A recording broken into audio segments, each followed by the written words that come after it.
উত্তর কলকাতার শ্যামপুকুর অঞ্চলের একটি রাস্তা হলো রামধন মিত্র লেন, যেটি আপনারা পর্দায় দেখতে পাচ্ছেন। এই পাড়াটি শ্যামপুকুর অঞ্চলের অত্যন্ত সম্ভ্রান্ত পাড়া। একটা সময় এই পাড়াতে বহু সম্ভ্রান্ত পরিবার বাস করতেন, বা আজও বেশ কিছু সম্ভ্রান্ত পরিবার এই পাড়ায় বাস করেন। এই পাড়ায় তিনটি বাড়ি আপনাদের দেখাবো, যে তিনটি বাড়িতে চারজন ব্যক্তি যারা ঊনবিংশ শতাব্দী এবং বিংশ শতাব্দীতে বাংলার সাহিত্য, সংস্কৃতি ও ক্রীড়া জগতে তাদের উজ্জ্বল অবদান রেখে গেছেন। চলুন এক এক করে দেখে নিই সেই তিনটি বাড়ি এবং জেনে নিই সেই চার ব্যক্তিত্বের কথা যারা বাংলা সাহিত্য, সংস্কৃতি ও ক্রীড়া জগতে তাদের উজ্জ্বল প্রতিভার স্বাক্ষর রেখে গেছেন। শুরুতে এই রাস্তাটি যার নামে অর্থাৎ রামধন মিত্র, সেই রামধন মিত্র সম্পর্কে বা তার পরিবার সম্পর্কে দু চারটে কথা বলার চেষ্টা করি। এই মিত্র পরিবারের আদি বাসস্থান ছিল খানাকুল কৃষ্ণনগরে। রামধন মিত্রের ঠাকুরদা মনোহর মিত্র অষ্টাদশ শতকের শুরুতে কলকাতায় চলে এসেছিলেন জীবিকার টানে। এখানে এসে তিনি ব্যবসা বাণিজ্য শুরু করেছিলেন। রামধন মিত্রের পিতার নাম রাধানাথ মিত্র। রামধন মিত্র নিজে জল পরিবহন বাণিজ্যের সূত্রপাত করেছিলেন এবং সেই ব্যবসা থেকে তিনি প্রচুর অর্থ উপার্জন করেছিলেন। শোনা যায় তার 200টি গাধা ভোর ছিল। একটা সময় এই রামধন মিত্র লেনের অধিকাংশ বাড়ির মালিকানা ছিল রামধন মিত্রের হাতে। পরবর্তীকালে এই মিত্র পরিবার শ্যামপুকুর অঞ্চলে একটি উল্লেখযোগ্য পরিবারে পরিণত হয়েছিল। ভিডিওর শুরুতে যে চারজন ব্যক্তিত্বের কথা বলছিলাম, এবার তাদের কথা এক এক করে বলি। প্রথমে আপনাদের একটি বাড়ি দেখাই, মানে বাড়ির সামনে যে একটি ফলক আছে সেই ফলকটি আপনাদের দেখাই, তাহলেই আপনারা বুঝতে পারবেন। দেখুন, এই বাড়ির সামনে একটি ফলক রয়েছে, তাতে ওপরে একটি খেলোয়াড়ের ছবি, পায়ে ফুটবল রয়েছে, আর তার নিচে লেখা রয়েছে ভারতীয় ক্রীড়া জগতের আদর্শ শিক্ষাগুরু স্যার দুঃখীরাম মজুমদার, জন্ম 1879, মৃত্যু 1929 সাল। তার নিচে অনেক কিছু লেখা আছে, সে সম্পর্কে আমি পরে আসছি। প্রথমে আপনাদের এই স্যার দুঃখীরাম মজুমদার সম্পর্কে দু চারটে কথা বলি। আপনারা ফলকে যে নামটি দেখলেন স্যার দুঃখীরাম মজুমদার, ওনার প্রকৃত নাম উমেশ চন্দ্র মজুমদার। এনাদের আদি বাড়ি ছিল বাংলাদেশের যশোর জেলায়। মূল পদবি ছিল গুহ। নবাবের কাছ থেকে তারা মজুমদার খেতাব পেয়েছিলেন। তার পিতার নাম গোপাল মজুমদার। গোপাল মজুমদারের দুই পুত্র, উমেশ চন্দ্র মজুমদার এবং কালীচরণ মজুমদার। তারা দুই ভাই স্যানিটারি ইঞ্জিনিয়ারিং এবং প্লাম্বিং ব্যবসার কাজে যুক্ত ছিলেন। পরবর্তীকালে উমেশ চন্দ্র মজুমদার বাংলার ক্রীড়া জগতে স্যার দুঃখীরাম মজুমদার হিসেবে পরিচিতি লাভ করেছিলেন। আজকের ভিডিওতে বলবো সেই কাহিনী। কলকাতা তথা বাংলার ক্রীড়া জগতের একেবারে শুরুতে তিনি ছিলেন একজন ক্রীড়াপ্রেমী ও ফুটবল ক্রিকেট জগতের উদ্যোক্তা এবং এরিয়ান ক্লাবের অন্যতম প্রতিষ্ঠাতা। উমেশ চন্দ্র মজুমদার ওরফে দুঃখীরাম মজুমদার তিনি ছিলেন অকৃতদার এবং তিনি ব্যবসা থেকে যে অর্থ উপার্জন করতেন সেই সমস্ত অর্থই তিনি ব্যয় করতেন খেলার জগতে। তিনি প্রচুর খেলোয়াড় তৈরি করে গিয়েছিলেন। এইসব কারণে ক্রীড়ামোদী মহলে তিনি দুঃখীরাম বাবু এবং খেলোয়াড়দের মহলে তিনি স্যার নামে পরিচিত ছিলেন। ফুটবল খেলার উপর তিনি একটি বইও লিখেছিলেন। বইটির নাম hints to the young footballers. এই সকল কারণে তাকে the father of the Indian football বলা হতো। এবারে সেই ফলকটিকে আপনাদের আরেকটু ভালো করে দেখাই। দেখুন, স্যার দুঃখীরাম মজুমদারের নিচে আরেকটি নাম লেখা রয়েছে সন্তোষ কুমার মজুমদার, ব্র্যাকেটে ছোনে। তার উপরে লেখা রয়েছে ভারতীয় ক্রীড়াক্ষেত্রে সর্বকালের শ্রেষ্ঠ চৌখস ক্রীড়াবিদ সন্তোষ কুমার মজুমদার, ব্র্যাকেটে ছোনে, জন্ম 1900, মৃত্যু 1976 সাল। এই গৃহে আজীবন বাস করেছেন।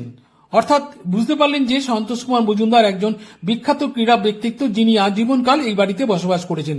এবার এই সন্তোষ কুমার মজুমদার বা ছোনে মজুমদার সম্পর্কে আপনাদের দু চারটে কথা বলার চেষ্টা করব। আপনাদের আগেই জানিয়েছি যে উমেশ চন্দ্র মজুমদার এবং কালীচরণ মজুমদার দুই ভাই ছিলেন। কালীচরণ মজুমদারের জ্যেষ্ঠ পুত্র সন্তোষ কুমার মজুমদার ওরফে ছোনে মজুমদার ছিলেন বিখ্যাত ফুটবল খেলোয়াড়। এছাড়াও তিনি ক্রিকেট ও টেনিস খেলায় সমান পারদর্শিতা অর্জন করেছিলেন। সন্তোষ মজুমদার বা ছোনে মজুমদারের ফুটবলের প্রশিক্ষণ শুরু হয়েছিল তার জ্যাঠামশাই স্যার দুঃখীরাম মজুমদারের হাত ধরে। তিনি এরিয়ান ক্লাবে খেলতেন এবং ব্যাক পজিশনে খেলতেন। মোহনবাগান ক্লাবের খেলোয়াড়রা এই নিয়ে তাকে ব্যঙ্গ করায় তিনি ফরওয়ার্ড পজিশনে খেলে মোহনবাগান ক্লাবকে 2 গোল দিয়ে তিনি তাদের উচিত জবাব দিয়েছিলেন। তিনি আইএফএ দলের সদস্য হিসেবে 1933 সালে শ্রীলঙ্কা, 1934 সালে সাউথ আফ্রিকা এবং 1936 সালে অস্ট্রেলিয়া সফর করেছিলেন। পরবর্তীকালে এরিয়ান ক্লাবের সঙ্গে তার মনোমালিন্য হওয়ায় 1938 সালে তিনি ভবানীপুর ক্লাবে যোগদান করেছিলেন। ইংরেজ আমলে যে কজন ফুটবল খেলোয়াড় পায়ে বুট পরে ফুটবল খেলতেন সন্তোষ মজুমদার বা ছনে মজুমদার ছিলেন তাদের মধ্যে অন্যতম। তিনিও তার জ্যাঠামশাই দুঃখীরাম মজুমদারের মতন অকৃতদার ছিলেন। বর্তমানে এই বাড়িতে ছনে মজুমদারের ছোট ভাই তারকনাথ মজুমদারের উত্তরপুরুষেরা বসবাস করেন। এইবারে এই বাড়িটি আপনাদের ভালো করে দেখাই। এতক্ষণ যে দুই ক্রীড়া ব্যক্তিত্বের কথা আপনাদের বললাম, যারা কলকাতা তথা বাংলার ফুটবল ও ক্রিকেট জগতের একেবারে শুরুতে উল্লেখযোগ্য অবদান রেখেছিলেন, তাহলে বুঝতে পারছেন তো কলকাতা তথা বাংলার ফুটবল জগতে এই বাড়িটি একটি অন্যতম পীঠস্থান। চলুন এবার আপনাদের দ্বিতীয় বাড়িটি দেখাই। এবারে পর্দায় আপনারা যে বাড়িটি দেখতে পাচ্ছেন, এই বাড়িটির সাথে বাংলা সাহিত্যের একসময় নিবিড় যোগাযোগ ছিল। এই বাড়িতেই বাস করতেন একসময় বাংলা সাহিত্যের অত্যন্ত ক্ষুরধার সমালোচক, প্রবন্ধকার ঈশ্বরচন্দ্র বিদ্যাসাগরের দৌহিত্র সুরেশচন্দ্র সমাজপতি। আপনাদের বাড়িটি দেখাবো। এটি হলো রামধন মিত্র লেন। বাড়ির নিচে একটি ফলক আছে, সেই ফলকটি ভালো করে দেখালে আপনারা বুঝতে পারবেন। দেখুন, ফলকটিতে লেখা রয়েছে স্বর্গীয় সুরেশচন্দ্র সমাজপতি, জন্ম 30শে মার্চ 1870, মৃত্যু 1 জানুয়ারি 1921, বঙ্গ সাহিত্যের একনিষ্ঠ সেবক, সাহিত্য পত্রিকার সম্পাদক বিদ্যাসাগরের প্রিয় দৌহিত্র এই বাড়িতেই আমৃত্যু বাস করেন। তাঁর স্মৃতিতে এই ফলকটি শ্রী কমল কুমার বসুর দ্বারা 4 আগস্ট 1992 স্থাপিত হল। পূর্ণেন্দু সেনগুপ্ত, 17টি পরিষদ, কলকাতা। আপনারা দেখলেন ফলকটি। এই যে এতক্ষণ আপনাদের সামনে সুরেশচন্দ্র সমাজপতি সম্পর্কে কথা বলছিলাম, ইনি হলেন ঈশ্বরচন্দ্র বিদ্যাসাগরের জ্যেষ্ঠা কন্যা হেমলতা দেবীর সন্তান। তার পিতার নাম গোপালচন্দ্র ঘোষাল সমাজপতি। তাদের আদি বাড়ি ছিল নদিয়া জেলার আইসমালি গ্রামে। অল্প বয়সে পিতৃহারা হয়ে তারা দুই ভাই ঈশ্বরচন্দ্র বিদ্যাসাগরের কাছে প্রতিপালিত হয়েছিলেন। অল্প বয়সে বিভিন্ন পত্রপত্রিকায় লেখালেখির মাধ্যমে সুরেশচন্দ্র সমাজপতি সাহিত্য জগতে প্রবেশ ঘটেছিল। পরবর্তীকালে তিনি বিভিন্ন পত্রিকার এবং সংবাদপত্র সম্পাদনার কাজে নিজেকে নিয়োজিত করেছিলেন। তিনি একটি মাসিক পত্রিকা সম্পাদনা করতেন, যার নাম সাহিত্য। পত্রিকাটি পাঠক মহলে এবং সাহিত্যিক মহলে বেশ জনপ্রিয় হয়ে উঠেছিল। ব্যঙ্গাত্মক, সরস ও নির্ভীক সাহিত্য সমালোচনায় তিনি দক্ষ ছিলেন। সেই সময় তিনি একজন দক্ষ সাহিত্য সমালোচক হিসেবে নিজেকে প্রতিষ্ঠিত করতে পেরেছিলেন। তাই তাকে বলা হতো বাংলা সাহিত্য সমাজের সমাজপতি। শুধুমাত্র সাহিত্য সমালোচনা নয়, তিনি বিভিন্ন ধরনের সাহিত্য সৃষ্টি করে গেছেন। তার মধ্যে উল্লেখযোগ্য কল্কি পুরাণ, সাজি, বনভেরি, ইউরোপে মহাসমর, ছিন্নমস্তা, বঙ্কিম প্রসঙ্গ ইত্যাদি বৈচিত্র্যময় রচনা। স্বদেশী আন্দোলনের সময় তিনি নিজেকে বাগ্মী হিসেবে প্রতিষ্ঠিত করেছিলেন। তার সময় বহু সাহিত্যিকের পদধূলি পড়েছিল এই বাড়িতে, বহু রথী মহারথীতে আনাগোনা ছিল এইখানে।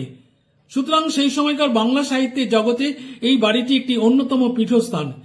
তার একটি বিশাল লাইব্রেরি ছিল, প্রচুর সংখ্যক বই ছিল তার সংগ্রহে। তার মৃত্যুর পর তার বইগুলি কোথায় গিয়েছিল সে কথা বলবো আপনাদের আমি পরের ভিডিওতে। এইবারে আপনাদের এই বাড়িটি ভালো করে দেখাই। ভাবতে অবাক লাগে, রামধন মিত্র লেনের এই বাড়িটি একসময়কার বাংলা সাহিত্য জগতের একটি অন্যতম পীঠস্থান ছিল। এইবারে আপনাদের রামধন মিত্র লেনের তৃতীয় বাড়িটি দেখাবো। এখন আপনারা পর্দায় যে বাড়িটি দেখতে পাচ্ছেন, এই বাড়িতে বাস করতেন বাংলার বা বাঙালির অন্যতম প্রিয় একজন ব্যক্তিত্ব, যার কথা সারা বছর ভুলে থাকলেও আমরা দুর্গাপুজোর আগে মহালয়ার দিন তার কথা মনে পড়ে। মহালয়ার ভোরে তার উদাত্ত কণ্ঠে শুনতে পাই, আশ্বিনের শারদ প্রাতে বেজে উঠেছে আলোক মঞ্জরি। নিশ্চয়ই বুঝতে পেরেছেন আমি কার কথা বলছি। হ্যাঁ, সেই বীরেন্দ্র কৃষ্ণ ভদ্র। এই বাড়িটি তার পৈতৃক বাড়ি। এটি হলো রামধন মিত্র লেন। এই রামধন মিত্র লেনের ডান দিকেই রয়েছে তার বাড়ি। দেখাচ্ছি আপনাদের বাড়িটি ভালো করে। আর তার সম্পর্কে নতুন করে কিছু বলার নেই, তার সম্পর্কে আপনারা আমার থেকে অনেক বেশি কিছু জানেন, তাই তার সম্পর্কে বলতে যাওয়া ধৃষ্টতা মাত্র। তবু দু চার কথা না বললেই নয়, সেই হিসেবেই আমি দু চার কথা বলবো আজকের ভিডিওতে।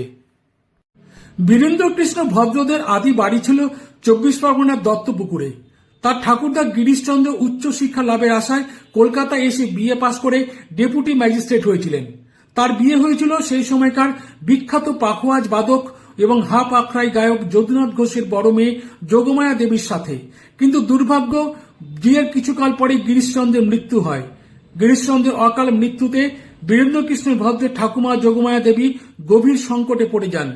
তিনি যেহেতু উচ্চশিক্ষিত ছিলেন, তাই তিনি পাঞ্জাবের নাভা রাজ্যের মহারানী ও রাজকুমারীদের পড়ানোর দায়িত্ব পেয়েছিলেন। তার বেতন ছিল সেই সময় 150 টাকা। এটা ছিল ঊনবিংশ শতকের প্রায় শেষের দিকের কথা। তিনি তার উপার্জিত অর্থে এই বাড়িটি তিনি ক্রয় করেছিলেন। বীরেন্দ্রকৃষ্ণ ভদ্রের বাবার নাম কালীকৃষ্ণ। তিনি পাঞ্জাব থেকে বিএ পাশ করে কলকাতায় এসে 1903 সালে ছোট আদালতের ইন্টারপ্রিটারের পদে যোগ দিয়েছিলেন। ভিডিওর আগের অংশে ঈশ্বরচন্দ্র বিদ্যাসাগরের দৌহিত্র সুরেশচন্দ্র সমাজপতির বিশাল লাইব্রেরির কথা আপনাদের বলছিলাম। সুরেশচন্দ্রের মৃত্যুর পর তার লাইব্রেরিটি কালীকৃষ্ণ ভদ্র তার নিজের বাড়িতে নিয়ে আসেন। বিভিন্ন সমাজ কল্যাণমূলক কাজে বিশেষ অবদানের জন্য 1927 সালে তিনি রায় সাহেব উপাধি পেয়েছিলেন। বাড়ির প্রবেশপথের বাঁদিকে একটি ফলক রয়েছে, তাতে লেখা রয়েছে দেখুন, রায় সাহেব কে কে ভদ্র। এই কে কে ভদ্র কথার অর্থ হল কালীকৃষ্ণ ভদ্র, যিনি ছিলেন বীরেন্দ্রকৃষ্ণ ভদ্রের বাবা। বীরেন্দ্রকৃষ্ণ ভদ্ররা ছিলেন দু ভাই, ভূপেন্দ্রকৃষ্ণ এবং বীরেন্দ্রকৃষ্ণ। ভূপেন্দ্রকৃষ্ণ কিন্তু এই পাড়ার সমাজসেবামূলক বিভিন্ন কাজে অগ্রণী ভূমিকা নিয়েছিলেন। আর বীরেন্দ্রকৃষ্ণ ভদ্রের কিন্তু জন্ম এই বাড়িতে হয়নি। তার জন্ম হয়েছিল আহিরিটোলায় 1905 সালে। পরবর্তীকালে তিনি এই বাড়িতে চলে আসেন এবং আমৃত্যু এই বাড়িতে বসবাস করে গেছেন। তার ঠাকুমা যেহেতু উচ্চশিক্ষিত ছিলেন, তাই তিনি তার ঠাকুমার কাছে সংস্কৃত শিখেছিলেন এবং শেক্সপিয়ারের নাটকের সঙ্গে তার পরিচয় ঘটেছিল তার ঠাকুমা যোগমায়া দেবীর হাত ধরে। ছোটবেলায় পড়াশোনার ফাঁকে ফাঁকে বীরেন্দ্রকৃষ্ণ ভদ্র পাড়ার বিভিন্ন সংগঠনের হয়ে গান, বাজনা এবং নাটকে অংশ নিয়েছিলেন। টাউন স্কুল থেকে ম্যাট্রিক এবং 1928 সালে বিএ পাশ করার পর তিনি চাকরি পেয়েছিলেন ফেয়ারলি প্লেসের ইস্ট ইন্ডিয়ান রেলওয়ে অফিসে। চিত্রা সংসদ নামে একটি সংগঠনের হয়ে বীরেন্দ্রকৃষ্ণ ভদ্র 1928 সালে একটি নাটক পরিচালনা করেছিলেন। নাটকটির নাম চিকিৎসা সংকট। নাটকটি রেডিওতে সম্প্রচারিত হয়েছিল।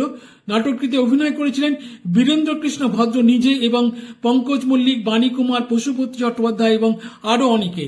এই নাটকের মধ্যে দিয়েই বীরেন্দ্রকৃষ্ণ ভদ্রের আকাশবাণী বা বেতার জগতে প্রবেশ। 1928 সালের শেষের দিকে তিনি রেলের চাকরি ছেড়ে দিয়ে পাকাপাকিভাবে তিনি রেডিওতে যোগদান করেছিলেন। আকাশবাণী ছিল তার প্রধান কর্মক্ষেত্র। আকাশবাণীর হয়ে তিনি বিভিন্ন নাটকে তিনি প্রযোজনা, পরিচালনা ও অভিনয়ে অংশ নিয়েছিলেন। তার জীবনের অন্যতম জনপ্রিয় অনুষ্ঠান মহিষাসুর মর্দিনী, যা আজও বাঙালিকে উদ্বেল করে তোলে মহালয়ার ভোরে। মহালয়ার ভোরে মহিষাসুর মর্দিনী বা মহালয়ার অনুষ্ঠান না শুনলে কোনো বাঙালির পুজো সম্পন্ন হয় না। এছাড়াও তিনি আকাশবাণীতে বিরূপাক্ষ ছদ্মনাম নিয়ে কৌতুক নকশা পরিবেশন করেছিলেন অনেকদিন। সেই অনুষ্ঠানটি শ্রোতাদের মধ্যে খুবই জনপ্রিয়তা লাভ করেছিল। ছোটদেরকেও তিনি ভীষণ ভালোবাসেন, তাই তাদের জন্য তিনি বিভিন্ন গদ্য রচনা ও কাব্য রচনা করে গেছেন। 1991 সালে এই বিরল প্রতিভাধর মানুষটি পরলোক গমন করেন। বাড়ির সামনে একটি ফলক আছে, সেই ফলকটি আপনাদের দেখাচ্ছি। দেখুন, ফলকটিতে লেখা আছে স্বর্গীয় বীরেন্দ্রকৃষ্ণ ভদ্র, জন্ম 4 আগস্ট 1905, মৃত্যু 3 নভেম্বর 1991। বহুমুখী প্রতিভার অধিকারী, বেতারে মহিষাসুর মর্দিনী সর্বকাল জয়ী অন্যতম রূপকার এই সুসন্তান এই বাড়িতে আমৃত্যু বাস করেছেন। তাঁর স্মৃতিতে এই ফলকটি শ্রী কমল কুমার বসু দ্বারা 4 আগস্ট 1992 স্থাপিত হল। পূর্ণেন্দু সেনগুপ্ত, সুতানুটি পরিষদ, শ্যামপুকুর শাখার পক্ষে। এই রাস্তাতেই ওনার একটি আবক্ষ মূর্তি আছে, দেখাচ্ছি আপনাদের সেই মূর্তিটি। এই রামধন মিত্র লেন এবং তেলিপাড়া লেনের সংযোগের স্থলে বীরেন্দ্রকৃষ্ণ ভদ্রের একটি আবক্ষ মূর্তি স্থাপিত হয়েছে। আপনাদের দেখাচ্ছি সেই আবক্ষ মূর্তিটি। এই যে দেখছেন সেই আবক্ষ মূর্তিটি, নিচে কালো পাথরের, তার সম্পর্কে অনেক কথা লেখা রয়েছে। এটি উদ্বোধন করেছেন শ্রী শ্যামল কুমার সেন। ওপরে তার আবক্ষ মূর্তিটি আপনারা দেখছেন, বীরেন্দ্রকৃষ্ণ ভদ্রের আবক্ষ মূর্তি। বন্ধুরা, আজকের মতো তাহলে ভিডিও এখানে শেষ করছি। ভিডিওটি প্রথম থেকে দেখার জন্য আপনাদের সকলকে জানাই আন্তরিক শুভেচ্ছা ও অভিনন্দন, এবং সেই সাথে শুভ ইংরেজি নববর্ষের আন্তরিক শুভেচ্ছা জানাই আমার ফেসবুক পেজের বন্ধুদের এবং আমার ইউটিউব চ্যানেল বন্ধুদের। সবাই খুব ভালো থাকবেন। নমস্কার।